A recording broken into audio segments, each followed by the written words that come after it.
Welcome to another video. Today we're going to be watching 3 horror stories animated. Make sure you subscribe to my channel, subscribe to his channel, check out some of my videos, and let's get this started. Okay. This happened a few years back. I used to work for an old leisure center. I finished work at 12 a.m. I got back home, showered, and was about to go to bed. Suddenly, my phone started ringing. It was one of the security guys that works nights. He said, the alarms are going off. You need to investigate it. What? This happened a few times in the past. The alarms were old and malfunctioned every now and then. Only managers had the authority to reset the alarm. My boss hates to be bothered by the alarms, so he pays managers $70 to go out and reset them.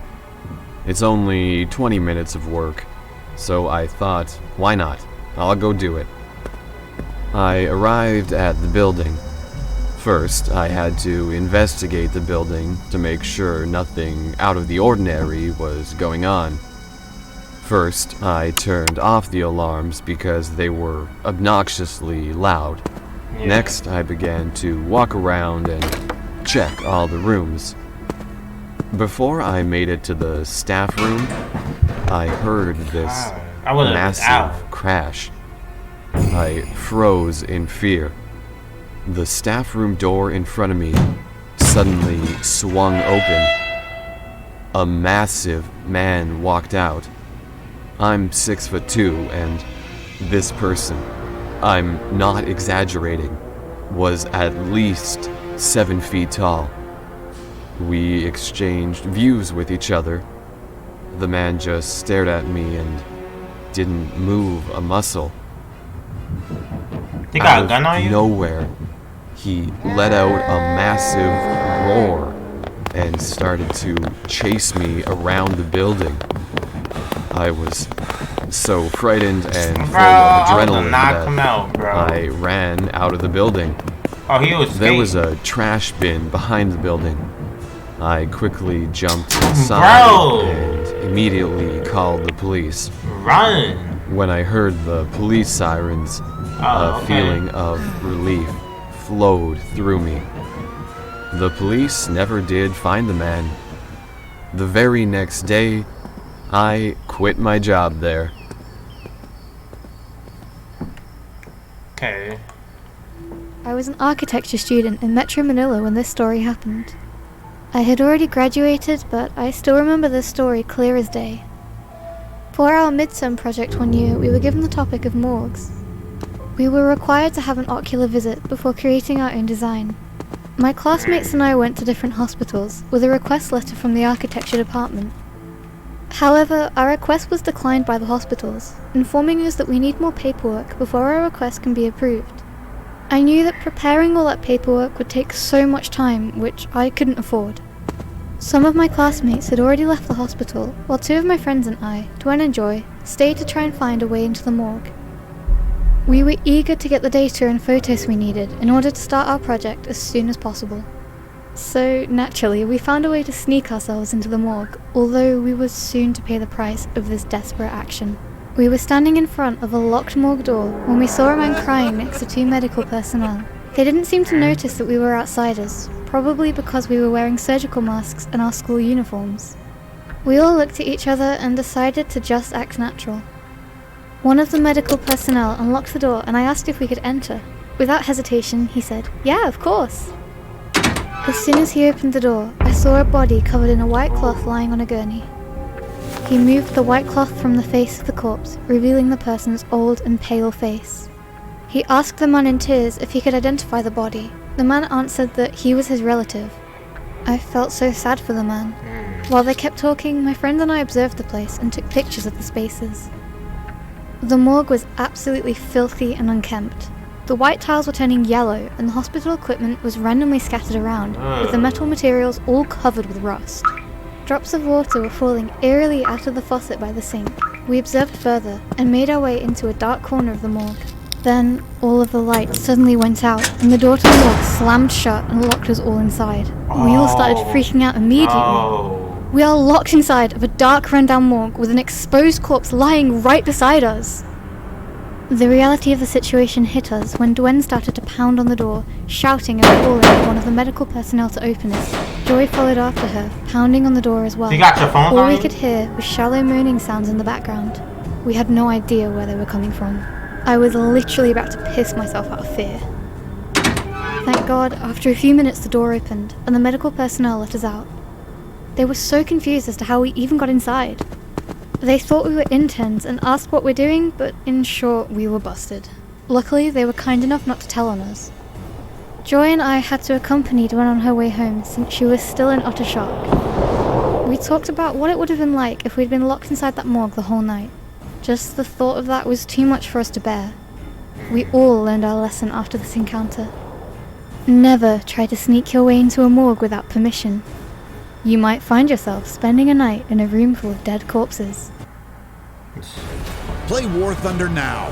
Join millions of players across the globe in massive battles on tanks, aircraft.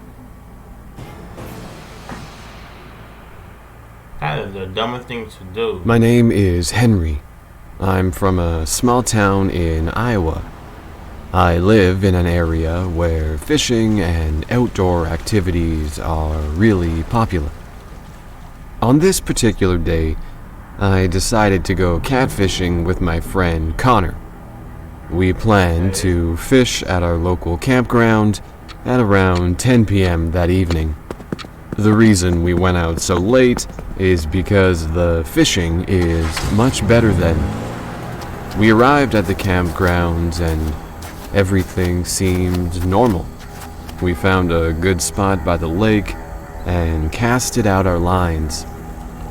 An entire hour went by and we didn't catch a thing. I told Connor to help me pack up so we could try a different spot. We drove to the next spot, which was only a few miles away.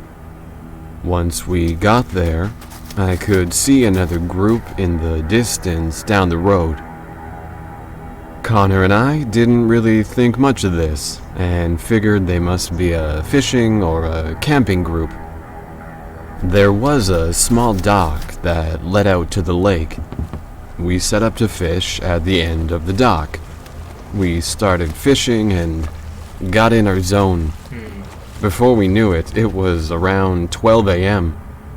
Then, out of nowhere, I noticed this creepy, rusted-out cream-colored van coming down the road. Out, bro. It had the dimmest headlights I ever saw. It slowly drove past us. Connor and I brushed it off as some other guys coming out to fish. The van vanished down the road. Another 20 minutes went by. To my disappointment, we still didn't catch a fish. I told Connor we should just pack up and come back another day. Yeah. All of a sudden, we heard squeaking wheels. We turned around and saw the van coming back down the road. It was going really slow, probably about 4 miles per hour. There was a small playground back behind the road. The van turned and faced the playground. All of a sudden, the dim headlights lit up. They were so bright they seemed like military-grade lights. The playground was as bright as day. The van suddenly stopped. The sliding door of the van swung open, and both back doors opened as well. What I saw next made me freeze. The guy who got out the side had an all-black suit on and wore a red purge mask. The guy who got out of the back had a black skin suit as well. Run, bro. They jumped and creeped around on the playground. Then they disappeared into the woods, Nope. leaving their van parked there. Nope. No, sir, bro. I played it off as some teenagers goofing around and trying to mess with people. I didn't want to let them ruin my night. Finally, after about 15 minutes, they came out of the woods. They got back in the van, and right as they were about to leave, my friend Connor walked over to them, shined Idiot! his phone's light at them. They turned the van around to face us. The light blinded us. After Idiot, getting our bro. bearings, we Idiot. bolted for our car. The creepy van slowly followed behind us. We got in the car and I turned my brights on.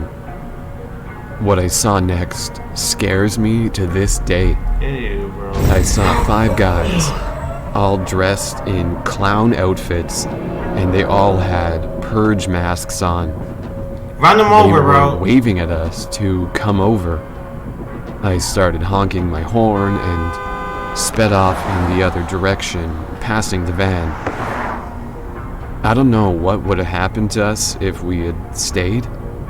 We told local law enforcement about the incident, but they said they couldn't do anything. Ever since, I carry a knife on me. Thanks for watching. You can watch a similar video here. And don't forget to subscribe and hit that notification bell to stay tuned for more videos.